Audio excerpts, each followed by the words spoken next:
Nah, sekarang kita masuk pembahasan yang baru, yaitu bab keutamaan orang yang lapar. Nah, jadi orang lapar itu ada keutamaannya. Karena Imam Syafi'i sendiri mengatakan bahwa saya tidak pernah kenyang sejak umur 16 tahun. Ya, sejak 16 tahun sudah tidak pernah merasa kenyang. Jadi makannya itu tidak sampai kenyang. Saya coba kaji soleh geser. Oh, ono anu nih ta. Kok rotok mepet nemen tempat Pak Minto itu. Enggak, kagak mepet entah? Enggak. Oh ya. Oh ya. Enak iso sembujungnya. Jelas ya?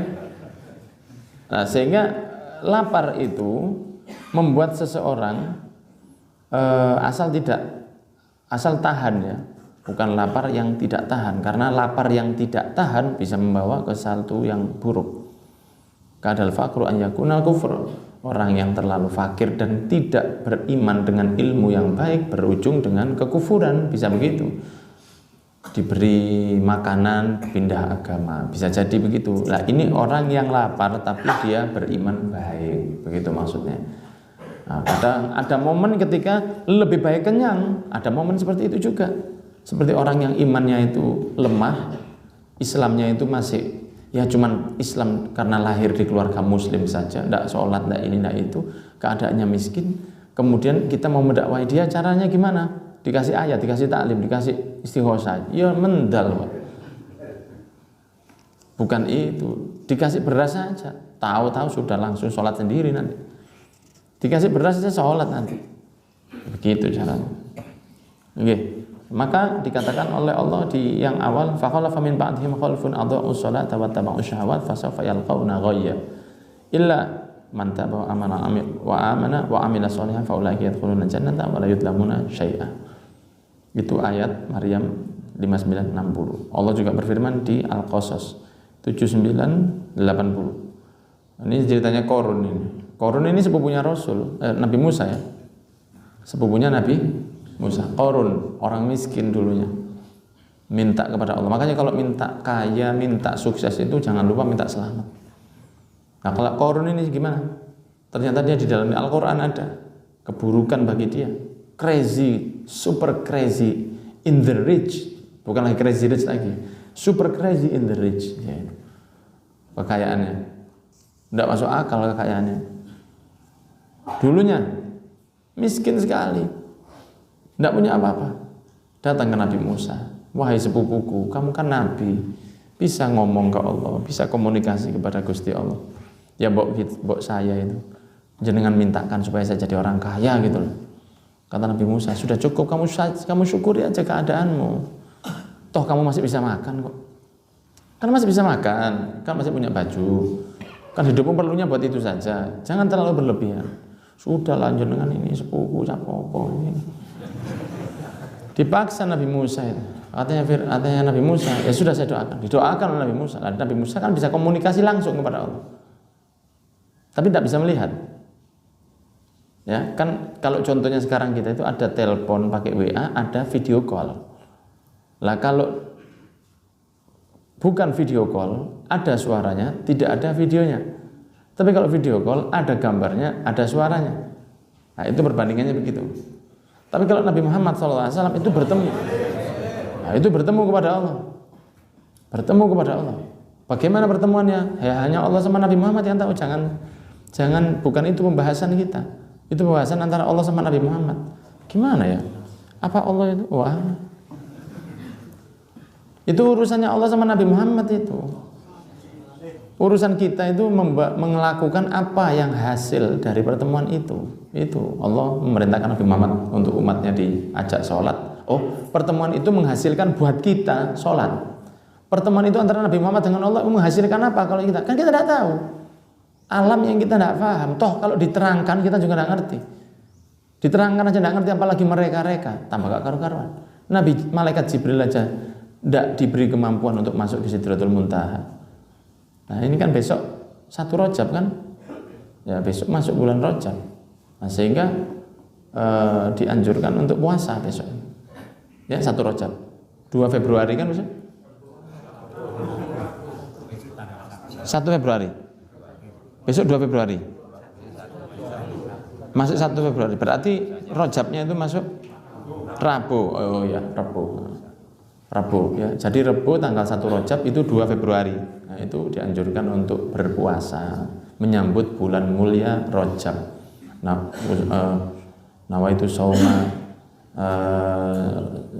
nawaitu sauma yaumin min syahri Rajab sunnatan lillahi ta'ala. Kalau ada kontok ya di kontok tanggal 2 Februari usahakan puasa nggih. Jelas ya?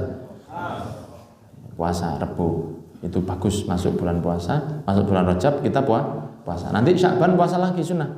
Orang kalau Rajab dan Sya'ban puasa itu nanti Ramadannya lebih enak.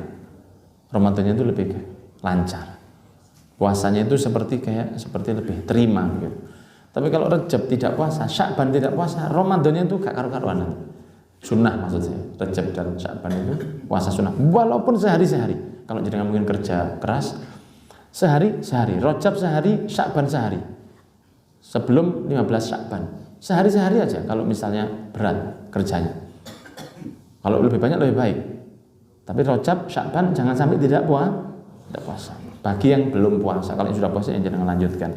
Nah ini fakharaja ala qaumihi fi zinatihi, keluar kepada kaumnya itu Qarun dengan zinatihi, dengan perhiasannya. Ya katakanlah kalau sekarang bawa mobil mewahnya, kemudian dengan emas-emasan semua itu kemewahan kekayaan itu lewat di depan kaumnya setelah dia didoakan menjadi seorang yang kaya. Jadi Nabi Musa mendoakan dia dikabulkan oleh Allah, dia diberi ilmunya bisa merubah pasir jadi emas. Di Mesir itu kan padang pasir, ya, Anda bisa bayangkan berapa banyak emasnya. Maka dia kaya raya dadak langsung. Nah, dia tidak peduli sama bursa efek. Akhirnya dia keluar menunjukkan kekayaan. Disebutkan di sini. Qala alladziina yuriduna al-hayata dunya, orang-orang yang cuma melihat hidup itu di dunia saja, mereka mengatakan ya laita lana mithla ma utiya Qarun innahu ladzu hadzin azim. Wah, coba saja kita memiliki apa yang telah didapati oleh Qarun. Ya, utiya Qarun. Qarun itu namanya disebut di dalam Al-Qur'an, tapi dalam hal yang sangat buruk karena kekayaannya. Ya, tapi memang melihat seorang yang mewah hidupnya dalam kehidupan sehari-hari atau lewat internet atau lewat sosmed, itu memang membuat ada gejolak di hati bagi orang yang tidak tahan. Jadi jangan dilihat, jangan dibuka, jangan di-follow, jangan dilihat, jangan di scroll terus, bingung terus akhirnya. Akhirnya apa? Dikatakan oleh orang kampung, wah enak banget hidupnya Qarun, dia memiliki nasib yang sangat bagus, pengin ya mas yo, kepingin seperti Qarun. Nah, sedangkan para umatnya Nabi Musa yang berilmu, yang baik, mereka mengatakan wa qala alladziina utul ilma, mereka yang memiliki ilmu, wailakum, celaka kalian kalau kalian kepingin sugih kaya seperti Qarun, celaka kalian. Thawabullah, pahala dari Allah, khairun, lebih baik, liman amana wa amila sholihah, bagi orang yang beriman dan beramal soleh. Pahala dari Allah itu lebih manfaat, lebih baik daripada kekayaan.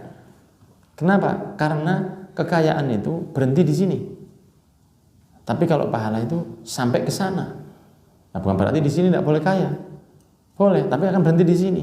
Makanya kalau ada kelebihan ya dibawa ke sana. Itu orang cerdas. Orang cerdas itu yang membawa kekayaannya ke akhirat.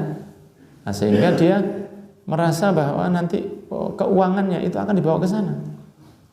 Understand? Ya, bagaimana caranya bawa ke akhirat? Ya sedekah. Kesehatannya dibuat sholat, kelebihan waktunya dipakai ibadah. Kemudian Allah juga berfirman At-Takatsur di surat At-Takatsur 8, la tsumma latus'aluna yauma idzin 'anin na'im. Nanti suatu saat akan kamu benar-benar ditanya di hari kiamat 'anin na'im, atas nikmat-nikmat yang Allah berikan. Nah, itu yang baik. Semua nikmat yang diberikan Allah akan ditanya nanti. Dan semoga kita tidak termasuk orang yang semoga termasuk orang yang tidak ditanya oleh Allah. Karena nikmat itu akan ditanya. Pasti. Nikmat sehat, nikmat fisik, nikmat akal ditanya. Nikmat istri, nikmat anak, nikmat rumah, nikmat apapun ditanya oleh Allah. Kemudian latus alunna, akan benar-benar kami tanya kata Gusti Allah. Benar-benar, jadi tidak mungkin, jangan berharap kamu tidak ditanya, kecuali yang diberi keistimewaan oleh Allah. Karena ada orang yang diberi istimewa, ini tidak usah ditanya, sudah biar masuk aja. Allahumma ja'alna. Semoga kita termasuk orang-orang itu. Tapi umumnya latus alunna, benar-benar akan ditanya tentang nikmat-nikmat. Allah juga berfirman surat Al-Isra, "Man kana yuridul ajilata", orang yang ingin kehidupan yang di dunia. Ya, orang yang ingin kehidupan di dunia. Ajilah, ajalna lahu, akan kami beri. Fiha ma nasya'u, sesuai dengan apa yang kami mau. Tapi liman yuridu tsumma ja'alna lahu jahannam, kemudian nanti akan kami berikan jahannam. Yaslaha madhmuman madhura, diadab di dalam jahannam. Bagi siapa? Orang yang cuma ngejar dunia saja. Tidak beriman, tidak beramal soleh, dan dia tidak peduli Tuhannya siapa. Pokoknya dia cari hidup, makan, pokoknya hidup enak. Kalau orang mau begitu kita kasih, kata Allah. Mana sya'u, yang sesuai kemauan kita. Bukan berarti kalau kamu kerjamu ngawur terus kamu pasti kaya, enggak juga. Yang terserah saya, kata Allah. Mana sya'u, yang sesuai kita inginkan, kami beri. Siapa yang kepingin kehidupan dunia saja, monggo saya kasih. Tapi nanti di akhirat kamu akan mendapatkan jahannam. Yaslaha. Yaslaha itu seperti saya yasla naron. Yasla itu akan seperti apa ya? Seperti melingkupinya, dibakar di neraka jahanam. Waliyadzubillah. Dan ayat-ayat tentang ini sangat banyak sekali, tentang hal-hal yang bahaya. Maka Rasulullah juga bersabda, siapa orang cari nafkahnya tidak peduli dari mana, maka Allah akan masukkan dia ke dalam neraka tidak peduli dari mana. Siapa yang cuek cari kerjanya dari mana hasilnya, Allah juga tidak akan peduli dan cuek memasukkan dia ke neraka yang mana saja. Yang penting ya, dimasukkan oleh Allah ya sakarepku. Lah aku nyambut gawe, aku kerjakan sakarepku. Allah nanti masukkan neraka ya sakarepku. Begitu. Wallahu a'lam bishawab. Jazakumullahu khairan katsiran.